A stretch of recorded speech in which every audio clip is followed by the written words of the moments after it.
আজকে আমরা শুনব হুমায়ুন আহমেদের শঙ্খনীল কারাগার। ও দাদা, তালাটা খুলে দাও, আমার ভয় লাগছে। একটু দাঁড়া, রাবেয়া চাবি নিয়ে আসছে।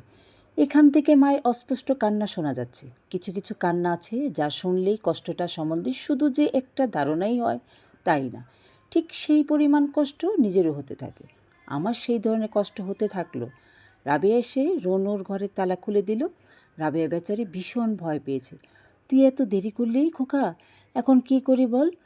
ওবার শিয়ালের কাকুর বউকে খবর দিয়েছি, তিনি ছেলেকে ঘুম পাড়িয়ে আসতেছে। তুই সবাইকে নিয়ে খেতে আয়, শুধু ডাল ভাত। যা কাণ্ড সারাদিন ধরে, রাঁধবো কখন? মার মেজাজ এত খারাপ আগে কখনো হয়নি। হড়বড় করে কথা শেষ করেই রাবেয়া রান্নাঘরে চলে গেল। কল ঘরে যেতে হয় মার ঘরের সামনে বারান্দা দিয়ে। চুপি চুপি পা ফেলে যাচ্ছি। মা তীক্ষ্ণ গলায় ডাকলো, খোকা। কি মা, তোর বাবা এসেছে? না। আয়, ভেতরে আয়। বাইরে দাঁড়িয়ে আছিস কেন? ব্যথাটা বোধহয় কমেছে। সহজভাবে নিঃশ্বাস নিচ্ছে। মার মুখে বিন্দু বিন্দু ঘাম আর ফ্যাকাশে ঠোঁট ছাড়া অসুস্থতার আর কোনো লক্ষণ নেই। খোকা, মন্টু এসেছে? এসেছে। আর রনুর ঘর খুলে দিয়েছে রাবেয়া? দিয়েছে। যা, ওদের নিয়ে আয়। রনু, ঝুনু আর মন্টু জড়সড়ো হয়ে দাঁড়ালো সামনে। কিছুক্ষণ চুপ থেকেই মা বললেন, কাঁদছো কেন রনু? কাঁদছি না মা। বেশ, চোখ মুছে ফেলো।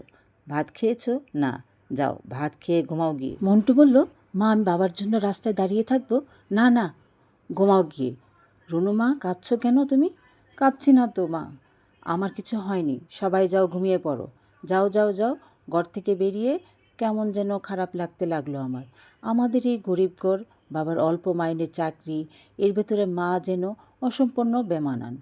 বাবার সঙ্গে তার যখন বিয়ে হয়, তিনি তখন ইতিহাসে MA পরীক্ষায় দেবেন, আর বাবা তাদের বাড়িতে আশ্রিত। গ্রামের কলেজে থেকে BA পাশ করে চাকরি খুঁজতে এসেছে শহরে। তাদের কি যেন আত্মীয় হন। বিয়ের পর এই বাড়িতে এসে উঠেই দুজনে।